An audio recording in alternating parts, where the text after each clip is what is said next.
Yo, sup, NY3 here. Sneak peek is over, we got the cards, so it's combo video time. Now Denglong makes every single one of our previously established Yangzing combos better. In every single combo, we are going to be looking for that opportunity, that perfect opportunity to slip the Denglong into that combo, since just the act of summoning a Denglong can be considered a +3, which sets up for more +3s on following turns. So the structure of this series of Denglong combo videos is going to be similar to my original combo videos. We're pretty much going to be optimizing those exact same hands, but incorporating the Denglong into the combos.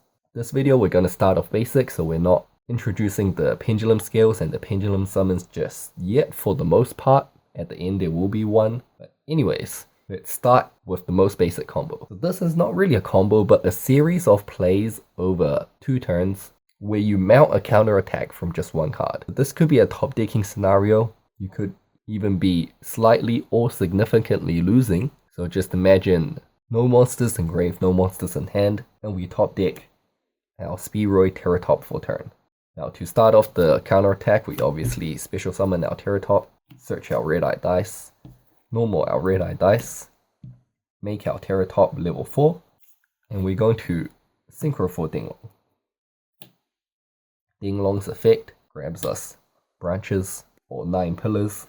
Denglong's other effect drops himself down to level 1 by dumping a Chi-Win into the grave. And we're going to set the pillars and pass. Now, it's your opponent's turn. When they activate something, we can go ahead and negate with 9 pillars. Now, on this note, I want to make a couple of rulings clear on 9 pillars. So, Denglong is an exception because it doesn't miss timing when it gets popped to summon a Yangzing from the deck.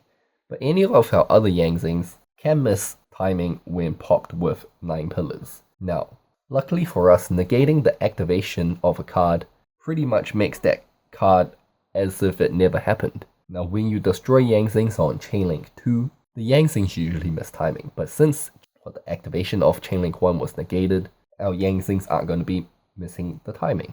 Now, the problem lies when we activate 9 pillars on Chainlink 3 or higher, because even though we negate Chainlink 2, Chainlink 1 is still the last thing to happen, so our Yangzings will miss timing. Now, the other ruling I want to make clear is negate the activation, and if you do, shuffle that card into the deck. Now, that card is no longer that card if it moves places between activation and resolution. So cards such as Maxi activates in hand, discard for cost, into the graveyard. Cards such as Lone Fire Blossom activates on the field, tributes itself into the graveyard. If you negate such cards with 9 pillars of Yangzing, we negate the activation still, but that card does not get shuffled into the deck. And that's especially important because the next part of this card's effect is then destroy one other Yangzing card you control. Now, if whatever is before the then does not happen, then what is written after the then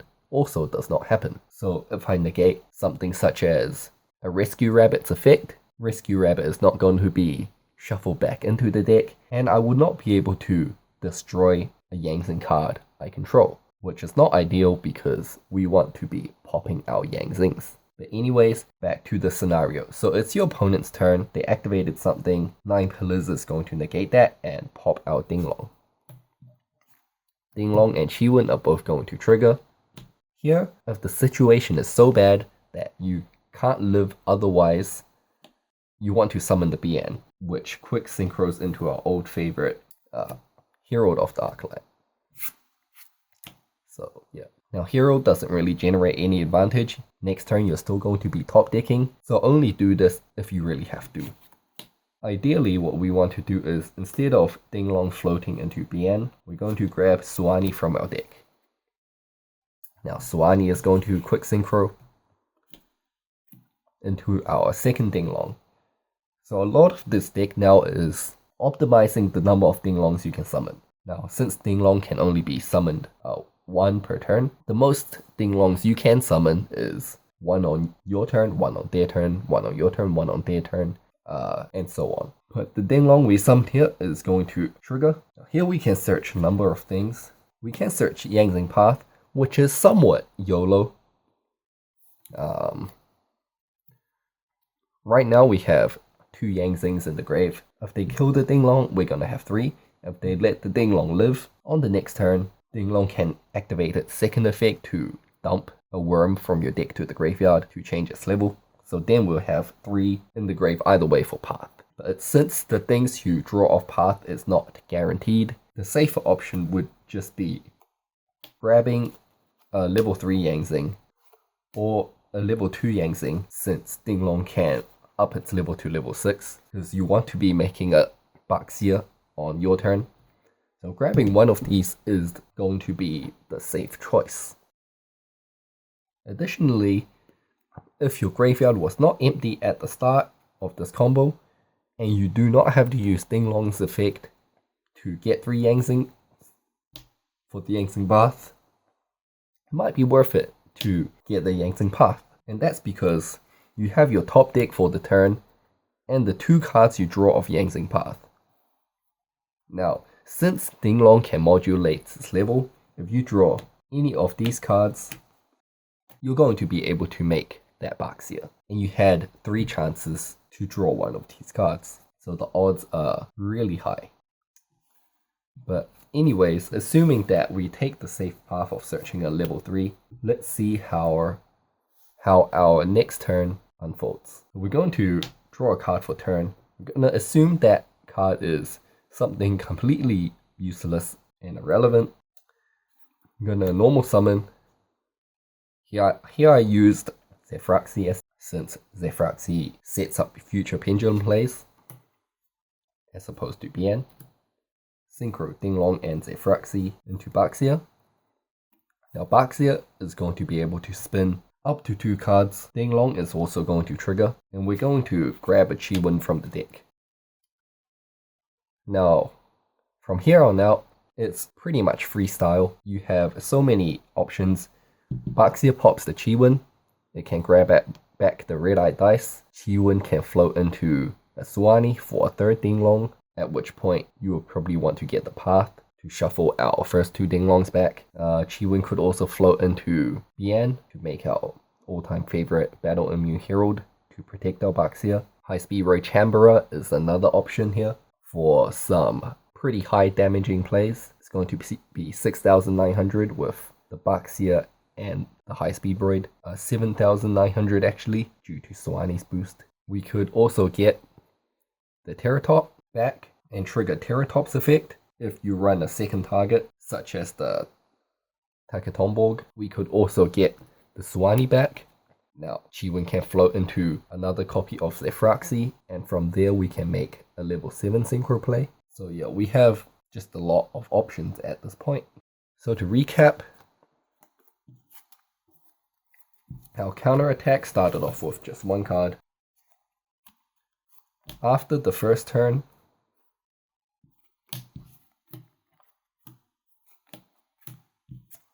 we ended on 2 cards and 1 Chiwen in the grave, so it's pretty much 3 cards. So it's a +2, but it's not just any +2. One of them is a 2/8 defense floater. The other one is a counter trap spell speed 3 card that can negate anything you want. On your opponent's turn, we're going to be generating more advantage.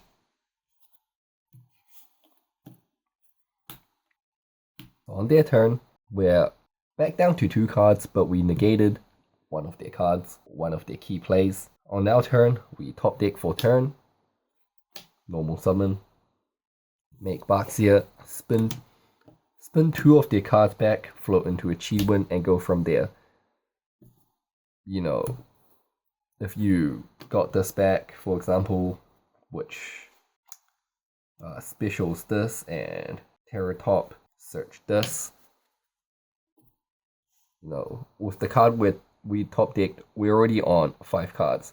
If we make another Denglong, we search, and then we make something such as a Cyframe Lord Omega. I mean, the position you're in, you know, you're going to run over some things by battle as well. On just your turn, their turn, and then your turn again. That one single Teratop top deck pretty much spiraled into a +10 or so if they didn't have a way to negate your plays. Alright, for the next combo, we're going back to our basic Jiaotu combos. So, no pendulum skills, we're just going to explore what we can do with just a single Jiaotu resolution. Jiaotu, 2 Yangxing cards, no scales. So, normal our Jiaotu, discard our 2 Yangxings. Now this is a very good combo if they max CU as well, because it's only a total of 2 special summons. We're gonna summon Suani and Chiwen. We're going to synchro Suani and Chiwen. For Denglong, Denglong is going to search us 9 branches. We're going to set that and pass. And this is a very hard board to deal with. When they activate something, you're going to go ahead and negate it with pillars. Try to negate the things that leads to the destruction of your Yangxing. So as I said before, something like Glowing Fire Blossom is something that you don't really want to negate if you don't have to. Yeah, pillars negate something, triggers our Jiaotu and our Chiwen. Jiaotu is going to summon Bian from the deck. Now when they've placed a couple of cards on the field for you to Baxia, we're going to activate our Bian and synchro into Baxia. Now this is all on their turn, so it's very disruptive. You shuffle 2 of their cards back. With Baxia, Denglong also triggers at the same time, summoning a Suani from your deck. And at your first opportunity, we're going to use Suani's effect to synchro into a Denglong. And here, looking at all of the Yangxings we have in our graveyard, it's a pretty safe bet to search for path. So we started off with 3 cards, and we ended with 3 cards pretty much. Obviously, having a Baxia and a Floater alive is already pretty much GG for your opponent. Yangxing Path is obviously a +1. You've shuffled 2 back with Baxia, you negated 1 of their cards with branches. So without pendulum scales, if that Jiaotu resolves, you're pretty much in a position to win. Now obviously, with the same hand, there's several ways to do the combo. For example, Jiaotu, discard, summoning Zephyr and Chiwen. Now this is good, since it sets up Zephyr in your extra deck if you're running the Pendulum build. Synchro for Baxia, Baxia pop Chiwen. Normally you bring back Jiaotu, but since this example I discarded a Zephyraxi, we can bring that back instead to set up future Pendulum plays. Chiwen summons out Jiaotu. Synchro Denglong, Denglong gets branches, set it, and pass. It's really the exact same scenario on your opponent's turn. Branches, pop Denglong. Denglong and Chiwen both trigger. Synchro summon. Another Denglong on their turn. Searching our path. So again, 3 cards into 3 cards. Except we have it's slightly more advantageous because we got our 2 pendulums into the extra deck. More special summons for the case of Max C. Also, we didn't get that nice Baxia spin 2 on their turn since we made it on our own turn. But yeah.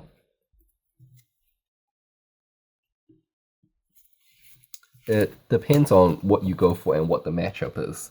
We also didn't leave a Jiaotu 0 attack monster in attack mode. Sure, we're going to pop that at the first opportunity, but no, they might just do a bunch of inherent special summons that we can't negate and attack over the Jiaotu for massive damage or something like that. So the next combo is Jiaotu 2 Yangxings again, but one of them is going to be a Chiwen, and that extends the combo one step further pretty much. So combo is just going to be same as always, Jiaotu discards Chiwen and our other Yangxing. This is going to summon Zephyr and Bian. We're going to synchro summon into Denglong. Denglong grabs our branches. Denglong is going to change its level to 2 by dumping a level 2. And this lets us synchro for Baxia. Denglong's effect is going to trigger, summon any Yangzing that we haven't used yet, such as Pulau. Baxia pops Pulau to grab the BN back, which is why I got BN off the initial Jiaotu instead of Zefraxi. Zefraxi would be good because it goes back to the extra deck. It shouldn't matter that much, since another good thing about 9 pillars is that you can freely manipulate the levels of the Yangzings on your field on your opponent's turn. But anyways, Pulau and Chiwen both trigger. Chiwen from the grave, Suani from the deck. Set pillars. And just pass turn. So the other option would be, if we got the Zefraxi in the extra deck and didn't get the BN, we could simply grab back another Yangzing. We want our levels to match up to 8. Currently, these 3 does not. But once we negate something with branches, we can pop off the Bixie. And Bixie is going to float into BN, so our levels match up to 8 again. At our first opportunity, we're going to synchro for Denglong. Now Denglong is going to search us, probably a path. Again, it depends what kind of deck your opponent is playing, but our graveyard is definitely loaded for path at this point, so it's a good choice. And then when they assemble enough things on the field, we can activate BN's effect to synchro into a second Baxia, spin 2. Denglong also triggers at this point. Grab a Chiwen. Well, you started off with 3 cards, now you have 4 cards. Both of these Baxias are going to generate enormous advantage, especially because you have this floater right here, and you have that path which is a +1. So the final combo of this video is going to be a OTK combo, to show you that you can OTK with just Jiaotu and any 2 Yangzing cards. So you don't even need a Chiwen to conduct this OTK. You're going to go straight from 0 to 8,000. So Jiaotu, discard our 2 Yangzing cards. We're going to summon Zefraxi and Zephyr. We're going to make Denglong. Denglong is going to search us as Zefraxi. Denglong modulates its level into level 2 so that we can synchro for our first Baxia. Now Baxia is going to clear out the way, and Denglong is going to summon Zephyr from the deck. Baxia pops Zephyr.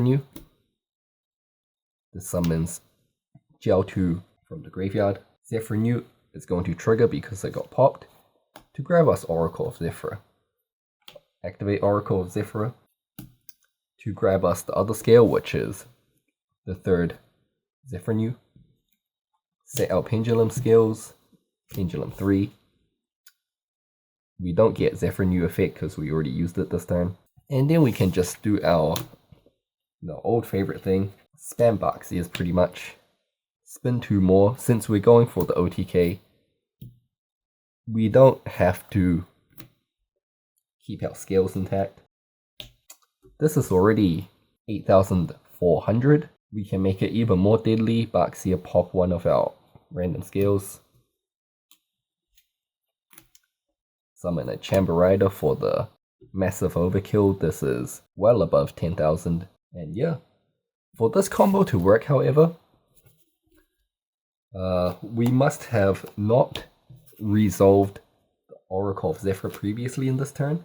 So if we opened something such as this, and you needed to use the Oracle to search your second Yangzing discard target, we can't. Even if we ran more than 1 Oracle, we can't use it on the same turn because we already used the Oracle that turn. So that's one of the conditions. Another condition is that we need all three Zephyr to be in our deck for this to work. We opened this and we had to discard the Zephyr. This isn't going to work. unless you run another scale 7 Zephyr, like a Zephyraxaton, you can search off Oracle. We went through 2 Zephyraxes, but we only really need one, since at the end of that combo, as you can see, it was massively overkill already, so the additional Zephyraxe wasn't actually needed. Unless you're trying to OTK through something like a Swift Scarecrow, then you can use the Zephyraxe and Zephyrenew to make a Earth Chowfing to negate that. But the second Zephyraxe is optional, so you can, if you're running 2 Zephyraxe and you have to discard one, you can still do the combo. But you need at least 1 Zephyraxe to pull this one off. As far as OTK goes, if we open Chiwen as one of our Yangzing discards for Jiaotu, then it just becomes so much more simple. I'm not even gonna go over it. You guys should be able to easily figure this one out. But yeah, that's the first video for our Denglong combos, and there's going to be more to come. So stay tuned.